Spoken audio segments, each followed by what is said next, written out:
Venez avec nous, on va vous montrer où on trouve l'almanach. Un livre consacré 100% à la Haute-Marne, oui, ça existe. Pour la deuxième année consécutive, l'almanach de Haute-Marne est vendu dans 75 boutiques et cafés à travers le département. Publié en novembre 2024, 4000 livres ont été édités pour la deuxième édition. Le voici, au milieu des produits haut-marnais, au milieu de la Haute-Marne.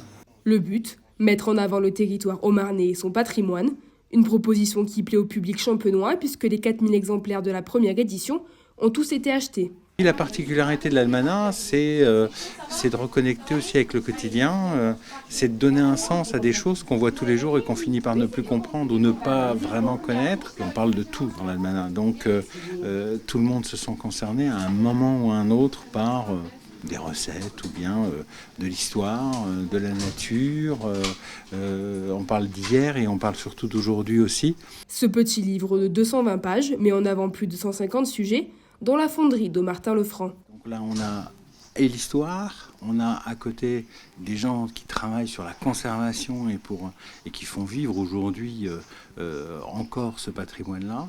Et puis à côté de ça, dans l'almanach, on essaye de trouver autre chose. C'est-à-dire qu'on a trouvé, par le plus grand des hasards, un restaurant où on fait encore à manger sur la Maillard, et ça c'est en Haute-Marne. L'idée, c'est de vraiment regrouper tous ces gens qui font des choses les uns à côté des autres et qui sont très complémentaires. À 10 km du point de vente se trouve l'usine de Dommartin. La fonderie a 700 ans et elle a été récupérée par l'Association pour la sauvegarde du patrimoine métallurgique en février 1994 afin d'en faire un lieu de conservation et de mémoire.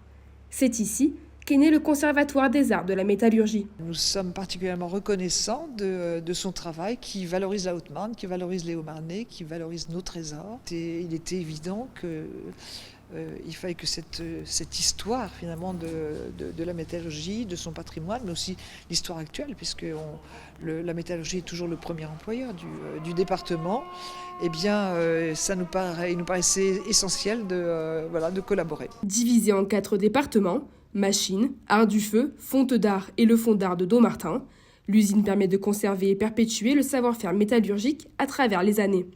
La pièce phare de la fonderie Dommartin est la cuisinière Maillard, une cuisinière cheminée qui a longtemps été la pièce maîtresse des foyers jusqu'en 1980. Pour les Arts du Feu, c'est probablement là qu'on a la plus grosse collection, je dirais à peu près 1500 à 2000 pièces. On a également dans les poêles des poêles particulièrement intéressantes de Dommartin, mais aussi d'ailleurs. Les façades de cheminée, il y a une collection absolument incroyable. Et tout ce qui va avec les Arts du Feu, les gaufriers, les cocottes.